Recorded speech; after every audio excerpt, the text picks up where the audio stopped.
Hello students, स्वागत है आपका अपने YouTube channel the engineers class में। और आज हम शुरू करने जा रहे हैं यूनिट न्यूक्लियस, जहां पर हम लोग पढ़ेंगे साइज ऑफ न्यूक्लियस के बारे में। तो चलिए शुरू करते हैं स्टूडेंट्स हम अपने आज का सफर।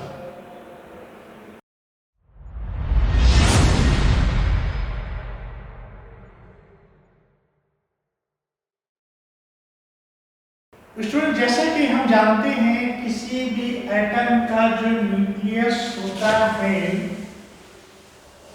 वो उसके सेंटर पर एग्जिस्ट करता है। इन 1911 रदरफोर्ड ने सबसे पहले जो अपना एटॉमिक मॉडल दिया था, तो उन्होंने अल्फा रे पार्टिकल्स से गोल्ड फॉयल को हिट कराया था, जिससे पता चला कि जो मैक्सिमम अल्फा रेज थी वो without deviation in straight lines travel कर रही थी, लेकिन कुछ रेज ऐसी थी जो कि अपने पाथ से डेविएट हो रही थी और बहुत ही कम नंबर ऑफ लाइंस ऐसे थे जो कि अपने पाथ पर वापस रिटर्न होकर के चले आ रहे थे। तो उन्होंने एक कंक्लूजन निकाला कि अल्फा पार्टिकल्स के पास में पॉजिटिव चार्ज होता है, और अगर अल्फा पार्टिकल्स के पास में पॉजिटिव चार्ज है और ये अगर अपने पाथ से डेविएट कर रहे हैं, तो डेफिनेटली हमारे एटम के न्यूक्लियस में पॉजिटिव चार्ज एग्जिस्ट कर रहा है, जो कि हमारे अल्फा पार्टिकल के ऊपर रिपल्सन फोर्स लगा रहा है। और इस तरह उन्होंने देखा कि जो ज़्यादातर रेज थी वो तो विदाउट डेविएशन की गई है। इसका मतलब ये कंक्लूजन निकल रहा था कि ज़्यादातर स्पेस जो है हमारे एटम का वो खाली है, और कहीं सेंटर में एक बहुत छोटी सी जगह पर हमारा पॉजिटिव चार्ज एग्जिस्ट कर रहा है, जो कि एक सेंटर पर है, और किसी भी एटम का मैक्सिमम जो मास है वो उसी जगह पर एग्जिस्ट करता है। तो आप यहाँ पर देख रहे हैं कि मैंने यहाँ पर एक न्यूक्लियस बनाया है, और इस न्यूक्लियस के अंदर में हमें पता है कि कुछ प्रोटॉन्स पाए जाते हैं एंड कुछ न्यूट्रॉन्स पाए जाते हैं, and number of protons plus number of neutrons that is equal to the mass number, जिसे हम लोग डिनोट करते हैं मास नंबर।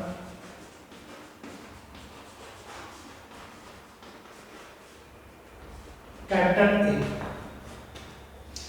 तो आज के हम अपने वीडियो में इस न्यूक्लियस का साइज जानने की कोशिश करते हैं।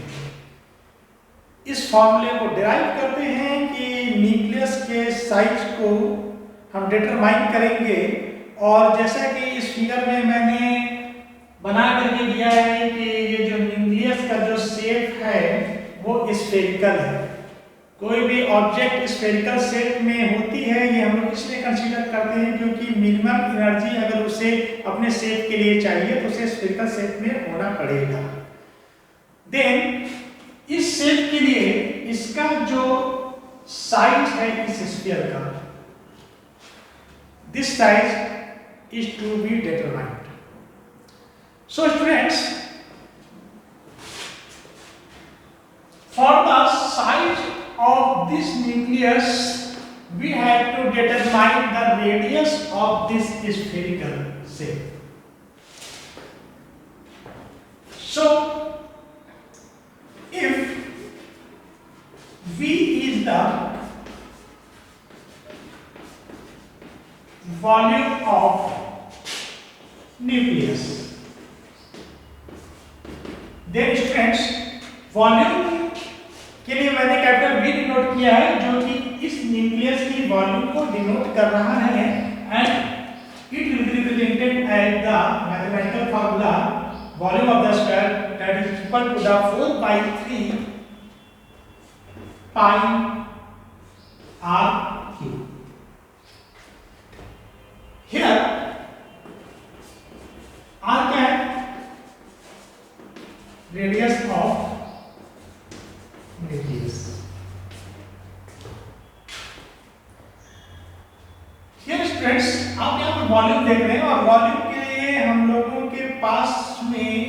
फॉर्मूला जो कि इस रिलेशन से निकल करके आएगा, mass equal to volume into density. अगर हमें इसका मास निकालना है तो इसका जो रिलेशन है वॉल्यूम और डेंसिटी का कुछ ऐसा होता है, then volume equal to mass by density. Okay, तो ये जो मास है हमारा यहाँ पर, जो कि मास एग्जिस्ट करेगा इसके न्यूक्लियस में, और ये मास जो एग्जिस्ट कर रहा है न्यूक्लियस के अंदर में, इस न्यूक्लियस के अंदर का जो मास होगा या इस न्यूक्लियस का जो मास होगा वो किस पर डिपेंड करेगा? वो डिपेंड करेगा mass of protons and mass of neutrons. मतलब आपके इस न्यूक्लियस के अंदर में टोटल कितने प्रोटॉन्स हैं, टोटल कितने न्यूट्रॉन्स हैं, उनके मास के ऊपर में आपका न्यूक्लियस का मास डिपेंड करेगा, जो कि कुछ रिलेशन आपका बताया आएगा, जो कि रिलेशन आपका निकलेगा number of nucleons, number of nucleons into mass of one nucleon, that will be either proton or it will be neutron। तो प्रोटॉन और न्यूट्रॉन के मास में बहुत ज़्यादा डिफरेंस नहीं होता है, ये दोनों अप्रोक्सीमेटली लगभग सेम ही होते हैं। तो इस तरह से हम लोग इस टोटल मास को निकाल सकते हैं।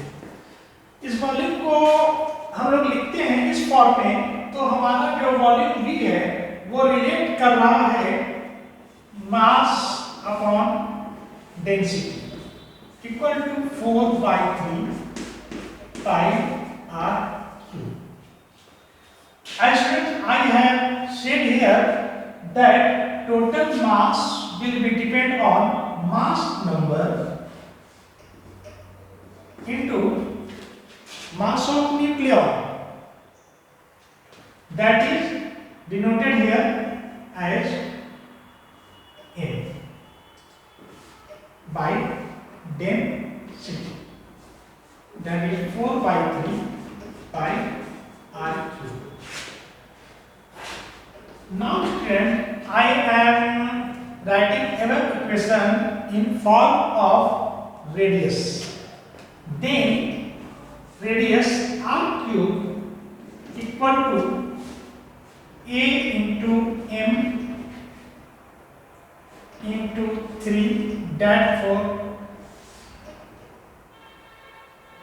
will be gone to the denominator side, and this pi is also in the denominator side, and the density is also here। और radius of the nucleus may be written as cubic root of 3m 4 pi rho into a। Again students, further if I calculate it, then radius can be written as 3m divided by 4 pi rho into a to the power 1/3।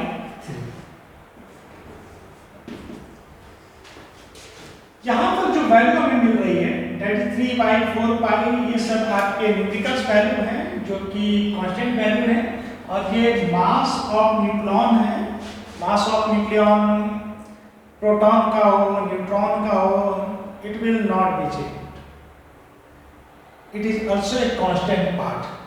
And students, this density, it is also found that the density of every nucleus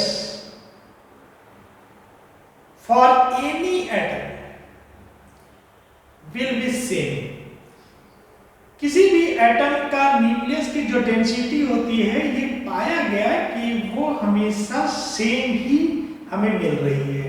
तो ये density भी आपका constant की तरह behave करता है, और इसकी क्यूबिक रूट की जो वैल्यू है, इसे हम लोग R0 से डिनोट करते हैं। एंड ये A हमारा जो है that is mass number, as I have told you before, A is mass number। Then we can see that radius of the nucleus is directly proportional to the cubic root of mass number।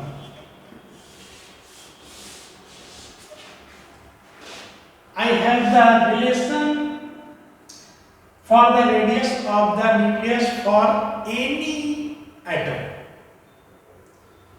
ये mass number के cubic root के directly proportional होगा। और जो हमारा यहाँ पर R0 एक कांस्टेंट पाया जा रहा है, the value of this constant is 1.2 Fermi, that is equal to the 1.2 into 10 to the power minus 50। So students, I hope आपको ये पूरा डेरिवेशन और ये पूरी कहानी समझ में आई होगी, और हम अपने न्यूक्लियस के सफर को आगे के वीडियोज में भी जारी रखेंगे। हमारे आने वाले वीडियो जो क्लास 12 से रिलेटेड आपके न्यूक्लियस के आने वाले हैं, जो कि आपके CBSE board, state boards, it can be Bihar board, UP board, MP board और एनी अदर स्टेट बोर्ड। आप लोग के सिलेबस के अकॉर्डिंग क्लास 12 के लिए ये पूरा वीडियो लेक्चर्स जो हमारे न्यूक्लियस की प्लेलिस्ट है, ये आपके लिए इम्पोर्टेंट होने वाली है। और आपका कोई भी डाउट हो, कोई भी क्वेश्चन हो, तो आप हमसे कमेंट सेक्शन में आप पूछ सकते हैं। हम पूरी कोशिश करेंगे कि आपके डाउट का सॉल्यूशन हम दें, और इस वीडियो से जो भी रिलेटेड हैं आपके पीडीएफ्स या इम्पॉर्टेंट क्वेश्चंस, ये आपको इस प्लेलिस्ट में के जितने भी वीडियो होंगे उसके डिस्क्रिप्शन बॉक्स में आपको मिल जाएंगे। तो एंजॉय करते रहिए हमारे वीडियो को। Keep learning and keep studying. मिलते हैं हम लोग अपने वीडियो में, तब तक के लिए बाय बाय स्टूडेंट्स।